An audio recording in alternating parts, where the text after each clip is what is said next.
Victorian authorities are confident genomic testing will establish a link between recent cases detected in Victoria and the outbreaks in Sydney. Meanwhile, there's been chaos on the New South Wales-Victoria border as residents scramble to get home. The daily coronavirus update has carried through to the new year. Good morning. Happy New Year. So thanks for coming along. Health Minister Martin Foley revealing that no new coronavirus cases had been detected overnight, the tally only increasing by the 5 cases recorded yesterday. Worryingly though, one of these is in regional Victoria. We have one of these positive cases is on the Leongatha, so the close contacts is now quite a wide area. So please, my appeal would be, do not think this is just a Bayside Suburbs Mitcham issue. This is not only a Melbourne issue, this is a Victorian issue. Authorities are certain there are many more undetected cases out there. We have a likely starting point of the 21st of December. That is now, 10, 11 days ago. So that gives us great cause for concern that the chains of transmission to go back to that point could go wider than what we've detected at this point in time.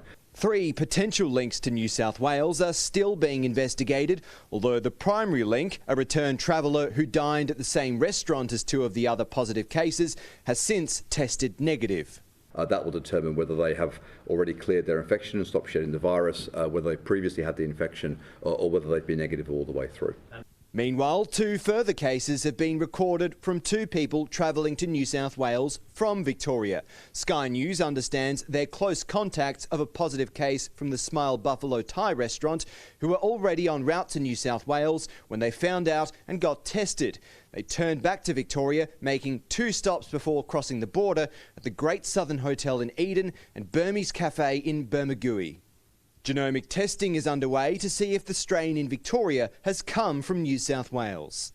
The New South Wales link is still our primary line of investigation for this outbreak.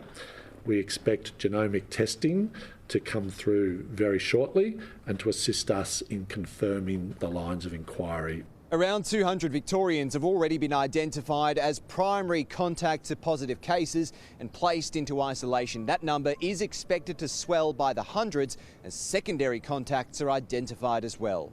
The nature of being a secondary contact is you're being asked to isolate and get tested. If your primary close contact connection turns out not to have been infectious, we will release you from that investigation and then you're free to go. Meanwhile, as the hard border closure with New South Wales loomed, there were chaotic scenes as cars queued up for hours to beat the deadline. 2 hours in the line. We have no idea how close the border is. Anybody who is in a queue at the border at 11:59 will be allowed to go through, but that does not extend to people wandering through at 8 o'clock tomorrow morning. Anyone who misses that deadline, though, will be turned back at the border, only allowed into hotel quarantine in extreme circumstances. We did not design and set up a hotel quarantine system to enable people who've gone on holiday in New South Wales to come back a bit later. A border bubble will remain for regional residents, but it is being examined and may be altered in the coming days. The hard border closure criticised by the New South Wales Premier. During the pandemic, it's not just about getting the settings right and about ensuring health and safety number one, but it's also about what is the best use of the resources you have.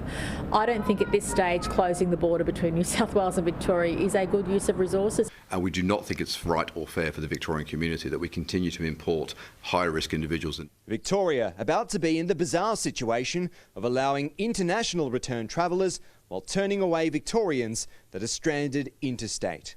Patrick Murrell, Sky News, Melbourne.